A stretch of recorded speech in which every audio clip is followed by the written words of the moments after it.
Your toys need triple A's, but mine need 38 double D's. We are not the same.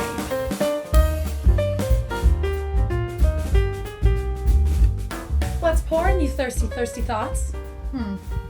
Let me see if I can rack my brain. How about rosé all goddamn day? No, not because I'm hawking bad summer merch from Target Loves.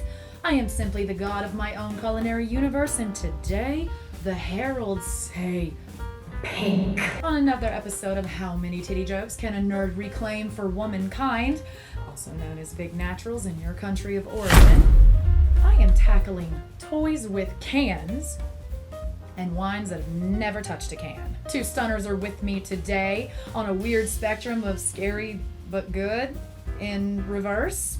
That was a little bit vague. Let me explain whilst I pour myself 2 glasses of macerated Venus vinifera. Looks good, probably scary. Looks scary, but you know she's good. And to go with these femme fatales, I'm gonna review a couple of natties from the USA that are bouncy and supple, and I'm gonna struggle to keep it together over the genius of my own wordplay. Now, I know some of y'all are dying to see these ladies in action, but even you nerds can understand that I need a little bit of lubrication before I can start this little train ride.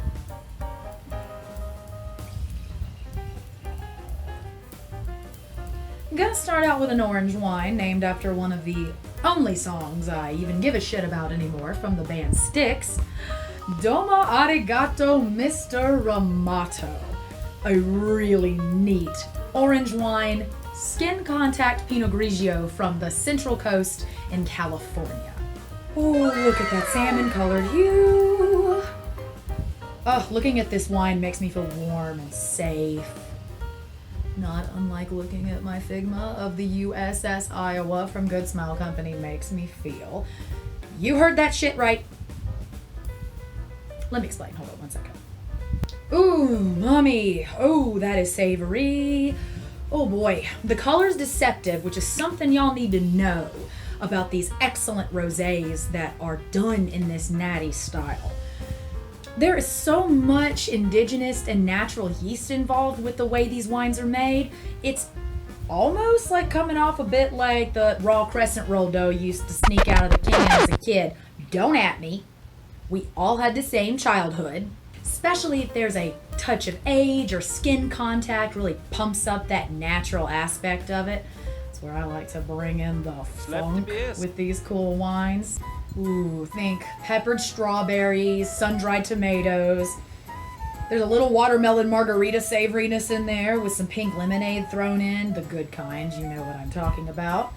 Ooh, lime flesh, dried with apricots. Then on a weirder note, because we have to move away from the fruit, I'm getting a little bit of cheese and cracker situation here. Oh man, dried red flowers. Little bit of pickle brine since I've let this sit in the fridge for a couple of days.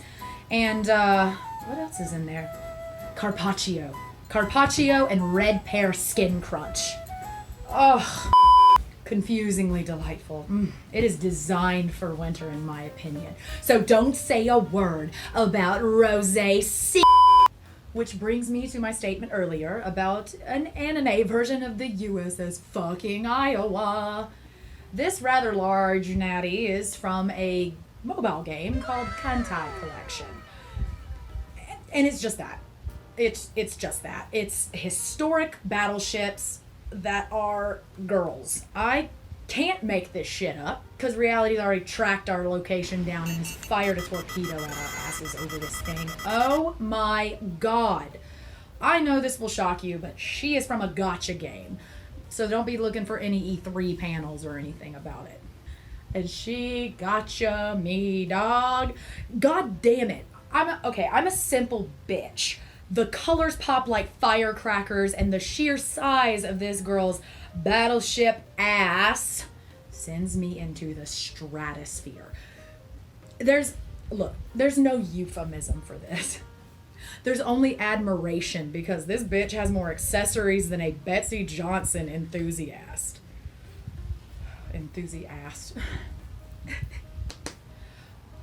As you can see by her cannonballs, she's American. I didn't write the game. I don't make this shit up. Gaudy and unnecessary in the best of ways. Speaking of death, ready to dig for some Jurassic roadkill with the 2020 Rosé from Fossil and Fawn. Sorry, what a shitty way to introduce such an incredible domestic wine. She does not deserve that description. Let's try again. Ugh. What a warm and piquant smell. Totally dissonant with the action figure she's paired with. Just saying. It's got kind of a similar savoriness to the Domo Arigato Mr. Amato, but ooh, this one's got acidity that makes my mouth a whole weep. It's a Pinot Noir Rosé from Willamette Valley, Oregon.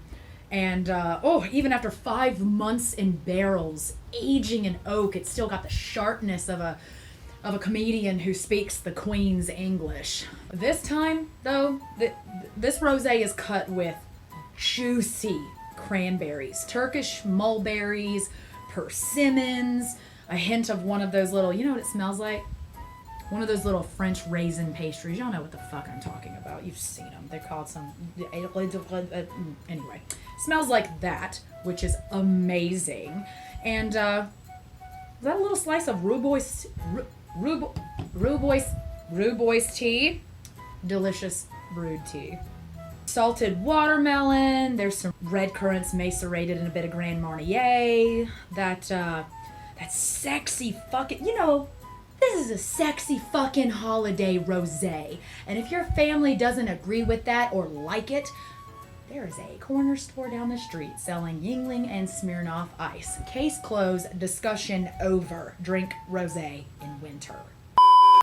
Now, personally, I like to think I haven't a favorite figure, but that's when Mommy showed up at my door.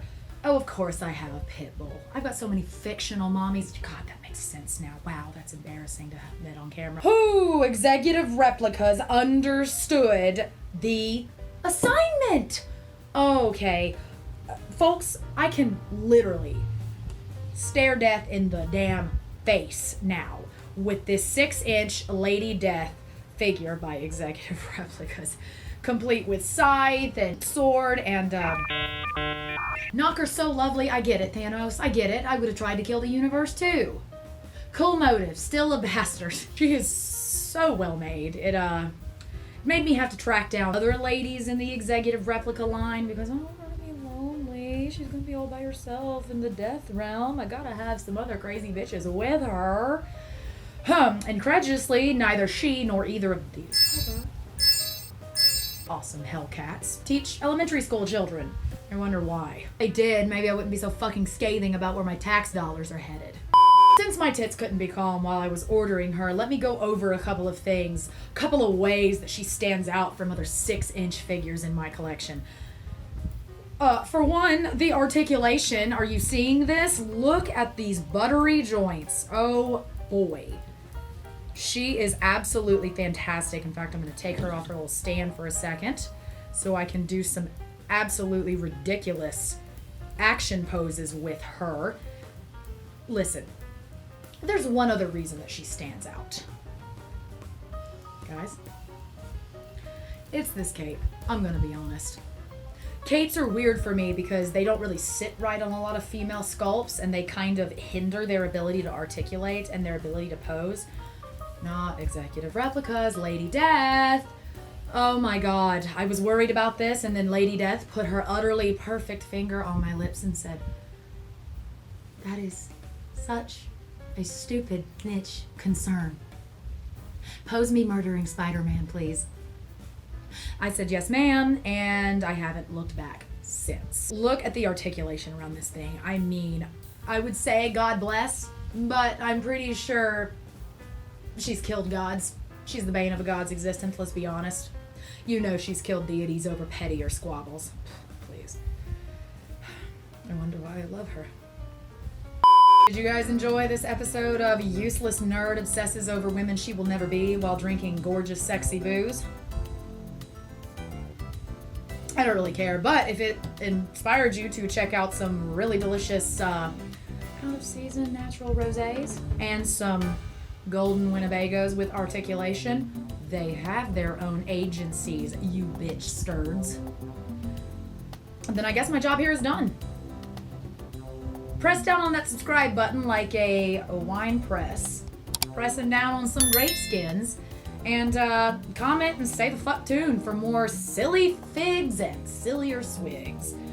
Until then, food, booze, pulp culture. Pulp culture.